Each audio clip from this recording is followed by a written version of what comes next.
like to see the billboard, and you show them a mobile application, mobile ad. So what the hell is this?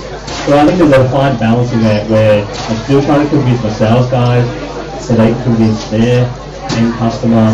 But you all know the consumers are there. So how do you use that is really the key question. I don't think I've answered your question, but it's on a case-by-case basis where... So now you have answered my question. How much money are you spending on social ads? In terms of the percentage of your budget. Let's say you have 10 million US, how much of it goes on traditional as opposed to social stuff? Where we are today is probably less than 10%. Where we want to be, probably more between 30 to 50%. You're a data guy. Surely you love all the data you get back from the social media saying it's very targeted, all the segmentation. Does that not appeal to you highly? Is that not easy to sell to your bosses? Well, unfortunately, we don't have all the data we need, first of all. And secondly, we still got, there's still a role for traditional media. No matter what you say, there's a role for TV. You can't, as much as consumers are always looking at, or always online, they're always environments as well. So, there's still a reason not to run a physical event like this. We run a lot of physical events. The biggest thing we do is trying to integrate these physical events so that they tweeted, live online, you can ask questions online. So, that's really where I don't think it's either or. I don't think we will get to 100% on social media. But it's about how to integrate and also synchronize. How do you synchronize these activities? You want to be able to see the stuff live rather than see it, a month later. So there's a little talk now about Pinterest and all these new. The great thing about social media, there's always something new. So as a brand, do you wait for a couple of months and then you go, yeah, I'm in? Or do you go, fuck it, I'm going to try it out? What kind of approach do you go? Because it seems to me there was colour. About 6 months ago there was colour, where you could go into a room like this, take a photograph and it kind of hang in the Ethernet until somebody else came along and picked it up. There's check-in stuff, Foursquare. Weibo has it too. But how do you decide, I'm going to jump into this, or I'm going to wait until my competitor does it? How do you decide what you're going to do with the new technologies that come along? As a company, we're very entrepreneurial. So a lot of these things, whether they've been planned by us in the marketing teams or not, a lot of this gets done already. So whether it be for our product teams or other parts of the company. So we're in a lot of these bases. The hardest thing is actually working out what exists, what doesn't exist, and then which ones we should shut down. I checked you out on Pinterest, but there's other people sharing pictures. There's no Puma kind of thing, right? Good old Jeremy Lin was all over the place. So because you're all being so lovely, I'm going to start taking questions. And if you ask a good question, you might get a t-shirt. Who's got a question? What size are you? Large, small, medium? Since Adidas and Puma were founded by the brothers, are they still talking, and is that something that actually happens within the social media aspect? No, that's a very good question. A lot of people probably don't know that Adolf Dassler and Rudolf Dassler were brothers until they split up. Actual headquarters are right across the road from each other. So up until recently, about a few years ago, we now have something called Peace Day, where we play a friendly match with Adidas on a yearly basis, because we've made up with them after 60 years. Okay, I'm going to take a question right from the back because I want to go and annoy you all at the back here. Any questions from the back here? Hello, any questions from the back? Any questions from the back? Hello, have you got any questions? Any questions? Any questions? You get a free t-shirt. Any questions?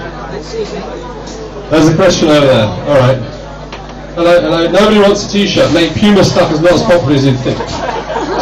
Here we go. Sorry, Adrian. We got a question. Where are you? Where's she gone? Hello.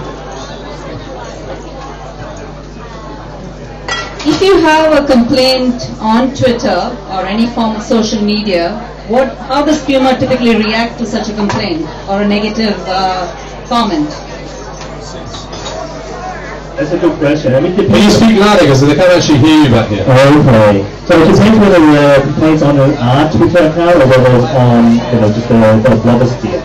So if it's on our account, I know where customer service processes kick in, which is we take down that complaint and then we treat it like any other mortgage complaint and ask, we settle that with the consumer. if it's on the blogosphere, I mean, unless we actually found it using our tools, it could be, if we feasible to try and resolve it, again, with our normal processes. So there's no rocket science to it. I think, a lot of the myths everyone keeps thinking is like, oh gosh, so it must be so hard, but it's just, the hardest thing is actually discovering and listening to those complaints. Because we get those complaints on a daily basis as a normal business in the brick and mortar sense. Okay, we got a question from the front. So what tools do you actually use to track down when anything goes wrong? So we use a bunch of tools, and a lot of that is done out of global. So we actually don't know if a particular company out in Boston, so I can't remember the name, so we just get a lot of. Right, I'll have to take two more questions because you're all getting round and you're desperate to talk to each other. So who's got another question? Sorry, you had your hand up earlier, you can ask it now. So you have taking the Weibo concert as an example, have you ever calculated the ROI every event? And you have mentioned about the 370,000 views per day on one day. Have you ever calculated ROI for the event? I think especially what is the ROI of getting fans on Weibo? Yeah, I mean, for us, that event, that physical event was actually held in Beijing. We could only physically hold, basically allow people to be there. There's only 1,000 people that we allow there physically.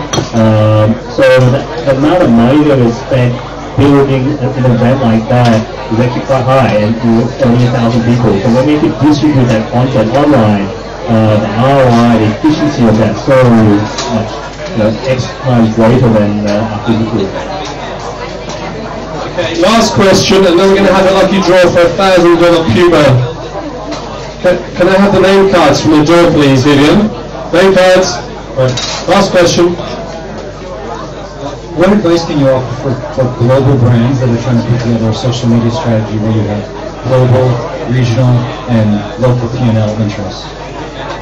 Yeah, I think that's a really good question. Where we want to put sort of multinational corporations like us, where we've got global guidelines, regional guidelines, local guidelines.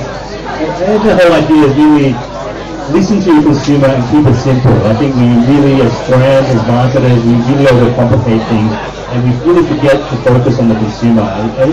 Really, everything begins and ends with the consumer, and really understanding how do we deliver the right stuff to them in a seamless, effective way, which builds brand equity. So I think that's really rather than trying to overthink it and complicate the experience for the consumer. Okay, so here we go, the lucky draw in a specially designed paper bag. What do they get? So what we had is a $1,000 Hong Kong dollar voucher for either footwear apparel at one of our owned and operated stores.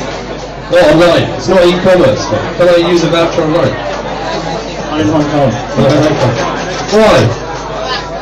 Why is there no e-commerce in Hong Kong? That's definitely another discussion. The e-commerce in Hong Kong is actually, it's been more problematic than other countries around the world. I think one of the earliest panels I was on in social commerce, actually they were saying that Hong Kong is one of the lowest rates for e-commerce. I think the key factors are convenience. It's so easy, you can walk downstairs and go and get anything. So there's no real need for e-commerce. I think except for getting those Groupon discounts. Do you work with Groupon? Not today. Not today. Alright. There you go. $1,000. Fancy that. You just get $1,000 for turning up here. This one is not a competitor. Social media has ROI. Oh, Joe Troy. Joe Troy. Oh, where's Joe? Who's no Joe? Joe Troy is a magician. Pixels magic. Joe. Oh, you come. Woo! Photo op, please.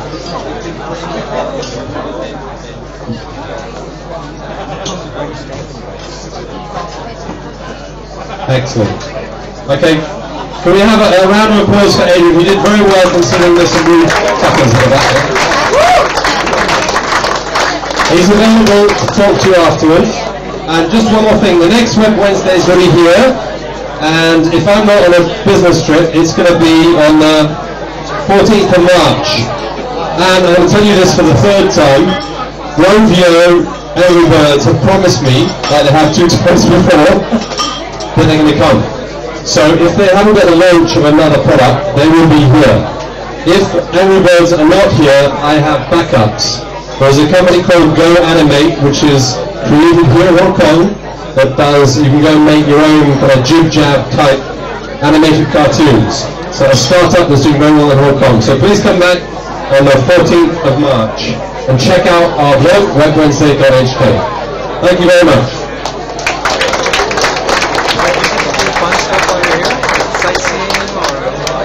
Well, maybe tomorrow. I have my flight to go out until 1:15 at night. Okay. So early mornings. Here the whole day? No, until after, well, we have dinner with my colleagues, and then I've got the whole day. Not that much spare time, really. So that will be the only time that you have to do. So you don't have too much time. Yeah, what should I do? What do you like? I don't know. Do you like shopping or do you like... No shopping. I don't really have